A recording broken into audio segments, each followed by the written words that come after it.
Olá pessoal, chegamos mais uma semana de aula. Então, durante essa semana a gente vai trabalhar sobre os processos tecnológicos da dessalinização da água do mar ou da água salobra. Muitas vezes são aquelas águas que são retiradas de poços. Bem pessoal, meu nome é Edno César, sou professor de Química.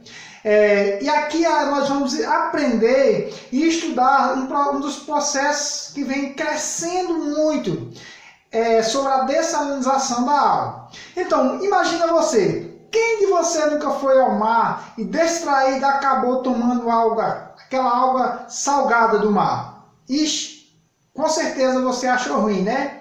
Bem pessoal, imagine agora se você pensasse em tornar aquela água potável, gostosa. Seria bom, né? Isso é possível? Sim! A gente vai ver que no Brasil, o Brasil hoje já apresenta tecnologia suficiente para tornar a água do mar água potável, não em grande quantidade. Aí você olha para mim e diz assim, se tem essa possibilidade e tem tanta água salgada no mar, por que ainda existe pessoas passando sede no mundo? Bem, pessoal, aí é outro processo, porque é um processo mais caro para se fazer. Então, essa é a nossa aula de hoje.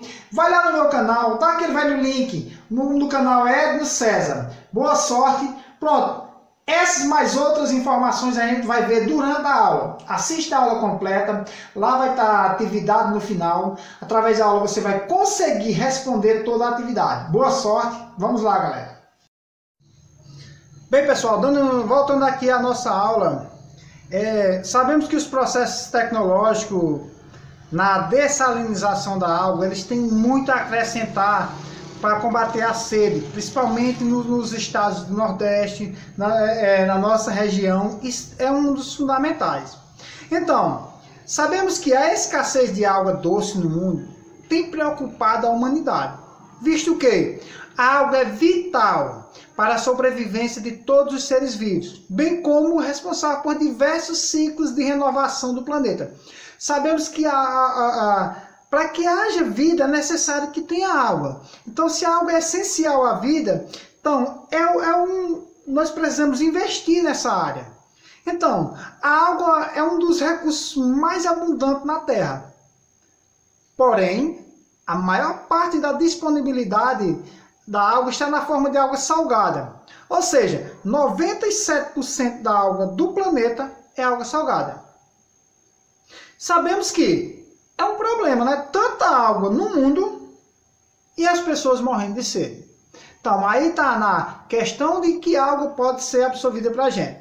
Então, dessa água que falta, dos 3% de água doce que temos, 71% dela está na forma de gelo, nas calotas polares. Ou seja, ainda mais a grande parte de água que nós temos, 71% está na forma de gelo. Sobrou o quê? 29% apenas da água doce que tem no mundo, no planeta, ela está disponível para a gente. E dessas 29%, 18% está na forma, nos aquíferos, está debaixo nas águas subterrâneas. Apenas 7% da água disponível no planeta está nos rios e nos lagos. Essas que estão mais acessíveis para a gente. E 4% da água está na forma de umidade. Então, gente, vejam que de muita água no planeta, mas sobra pouco para a gente quando a gente vem. Qual água está disponível para a gente? Lembrando que grande parte dos rios e lagos não está em todos os locais não, viu? Grandes áreas estão longe desses rios e lagos e essas regiões sofrem com seca. Aqui a gente tem um mapa da distribuição de água. Então a gente vê aí essa parte azul aí, que grande parte da água aqui está na forma de gelo. Então, se nós olharmos aqui no gráfico, é bem interessante a gente ver. Por quê? Porque a gente vai ver que a água, se olharmos aqui, essa parte aqui, 27% vai estar aqui, ó, que é o gelo. Então, tirando os 3% que eu trouxe para cá, 71% dessa área aqui está na forma congelada. 18% vai estar o quê? Nas águas subterrâneas, igual eu expliquei. 7% vai estar nos lagos e rios, e 2% vai estar na área no ar. Nós temos aqui também, para enfatizar o ciclo da água, que o ciclo da água ela começa com o quê? Com a evaporação da água, daí ela sobe, ela atinge uma certa altitude, ela condensa e cai na forma de líquida. Então, na precipitação, evaporação, que é a passagem do líquido para o gasoso, condensação, que é a passagem do gasoso para o líquido, e na precipitação ela cai na forma de chuva. Também elas podem cair também, ou direto nos lagos, ou pode cair aqui nas montanhas, nos gelos, que precisam ser derretidos para voltar. Então, pessoal, a gente está vendo aí que o ciclo da água é muita água no planeta, poucas estão disponíveis para a gente. Quanto à dessalinização da água, a dessalinização refere-se a vários processos físico-químicos de retirada de sal e outros minerais da água, transformando-a em água doce. Vocês sabem que não existe uma infinidade de sais e outros minerais na água que eles para tornar a água potável tem que ser retirada. A dessalinização da água é muito utilizada em regiões onde a água doce é escassa ou de difícil acesso. Exemplos, nós temos um país que tem investido muito nessa área, Israel, devido à escassez em Israel, eles têm investido muito nessa área. Outros países também, em locais da Austrália.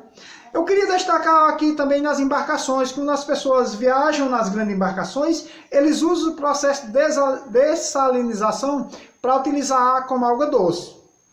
Agora a pergunta é, no Brasil nós temos já instalações, processo de dessalinização? Sim. No Brasil, o sistema de dessalinização instalados se concentra em regiões do semiárido, devido aos longos períodos de seca, aliado à grande quantidade de reservatórios subterrâneos de água salobra. Pessoal, 4 anos atrás a nossa região sofreu com uma seca enorme. Cidades vizinhas como Itaporanga, no qual morava, foi aberto diversos poços e lá era extraída água, e essa água tinha grande quantidade de sal. E as pessoas não sabiam como fazer essa dessalinização, ou não tinha recurso, e acabavam usando essa água. Muitos aparelhos, muitos banheiros, muitos resíduos de banheiro foram deteriorados.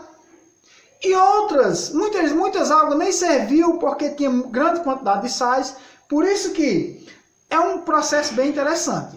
Então, no Brasil já temos essas tecnologias para a obtenção de água do mar, torná-la potável?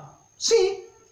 Na ilha de Fernando de Noronha, abriga um projeto pioneiro da dessalinização que pode ser exemplo para suprir a deficiência de água potável no mundo. Então, esse é um dos projetos onde nós podemos acabar com a sede do mundo, é a dessalinização. Quais são os processos de dessalinização? Existe a dessalinização por forno solar, que o forno solar tem como função a concentrar os raios solares numa zona específica graças a um espelho parabólico. Ou seja, o sol bate no espelho e faz com que absorva calor, e esse calor faz com que a água evapore e vai fazendo o ciclo. A dessalinização térmica, quando a água salgada é evaporada artificialmente e depois condensada. Esse processo separa a água e o sal, pois o sal não é carregado, o sal não consegue ser evaporado. Eu vou mostrar um exemplo que tem na Paraíba sobre a dessalinização térmica. Sobre o congelamento, é outro processo, envolve o congelamento da água, pois somente a água pode ser congelada. Também pode ser feito, grandes empresas têm feito nessa área, a extração. Outro processo é a destilação multiestágio. Utiliza-se vapor em alta temperatura para fazer a água do mar entrar em ebulição. Esse processo é muito utilizado em empresas grandes. E osmose reversa é um dos processos mais usados, mais conhecido, um dos assuntos de química do segundo ano que todos os professores trabalham. Quando há pressão sobre a solução, a água e o sal são separados através de uma membrana semipermeável.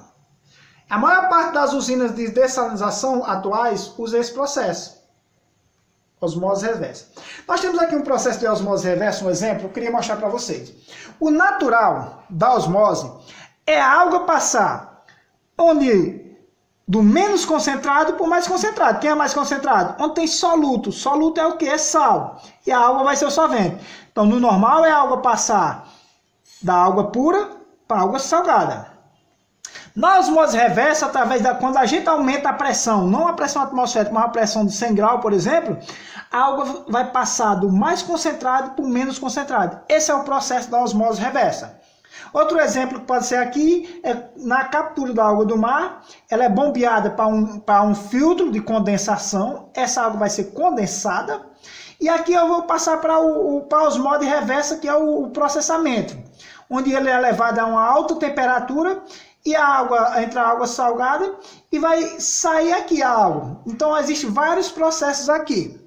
Então, durante isso aqui, após isso aqui, a gente vai ter aqui a água tratada. Falando que essa água aqui ela não é própria para beber ainda, porque precisa ser adicionado alguns sais.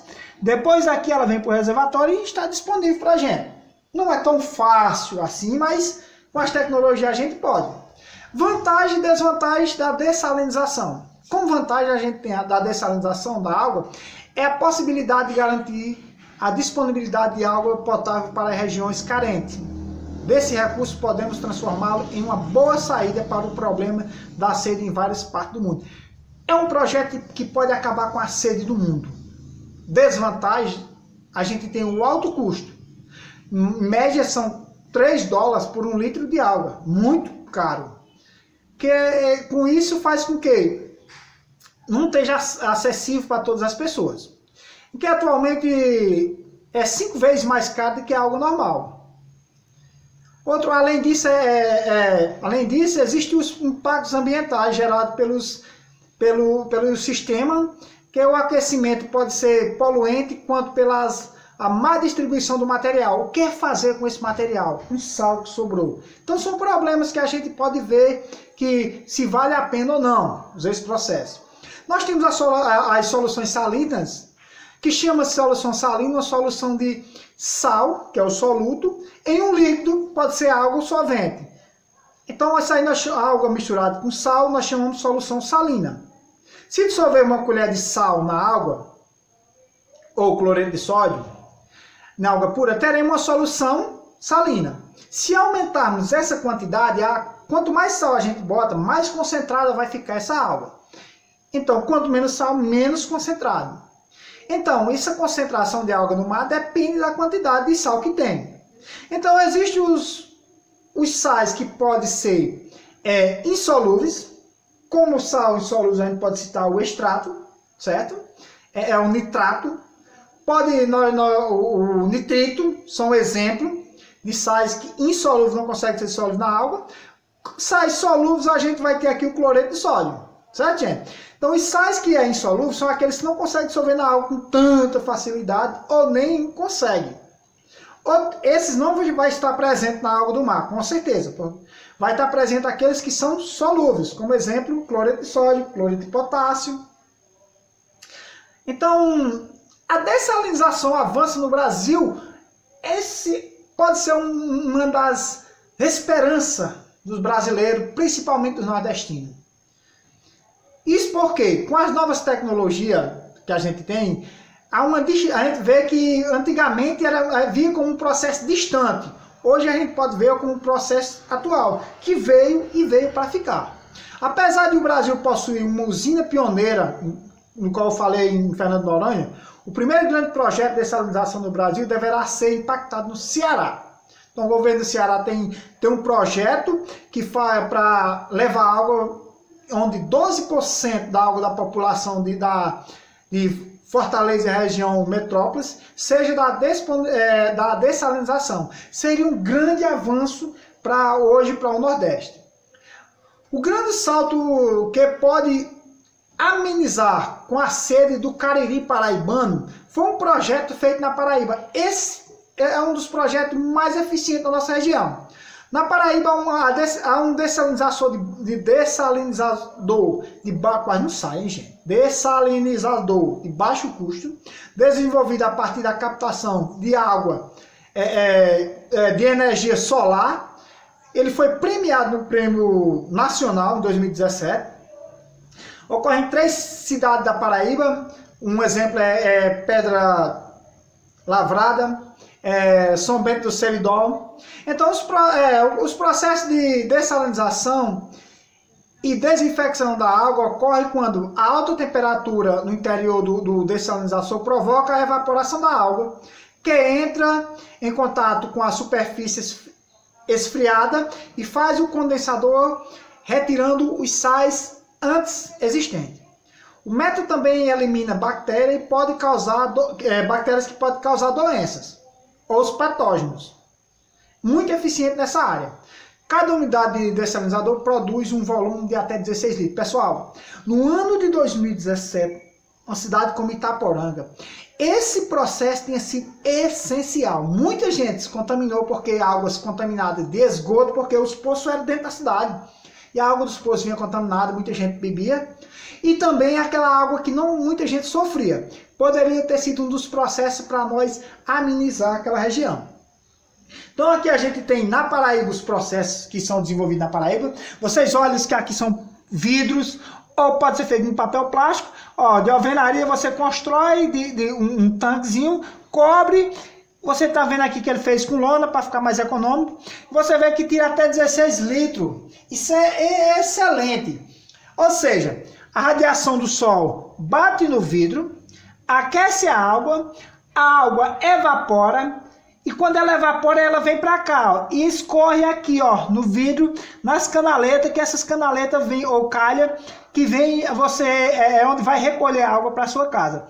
Então, se um desse faz 16 litros, quanto mais você aumenta, mais água disponível você vai ter. Então, pessoal, esse é um dado bem interessante. Você já pensou quanto de água são necessários? Então, aqui, ó, para se produzir o cafezinho normal, você vê a quantidade, 130 litros.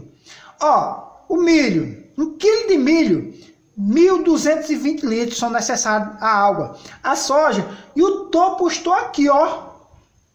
1 quilo de carne bovino, mais de quase 15.500 litros de água. Então, é muita água, pessoal. Muita água. A gente precisa rever esses métodos. Então, daí eu trouxe essas perguntas que você pode ler, rever a aula e responder. Então, essa foi nossa aula. Qualquer dúvida, você pode, qualquer aluno pode fazer a pergunta lá para mim. Qualquer dúvida, você pode entrar disponível lá no meu site, no meu canal, você pode perguntar lá. Para os meus alunos, pode que tenha a minha rede social, pode perguntar no WhatsApp. Qualquer dúvida, mas veja, faça a atividade, responda, tire sua dúvida. Boa sorte, boa aula.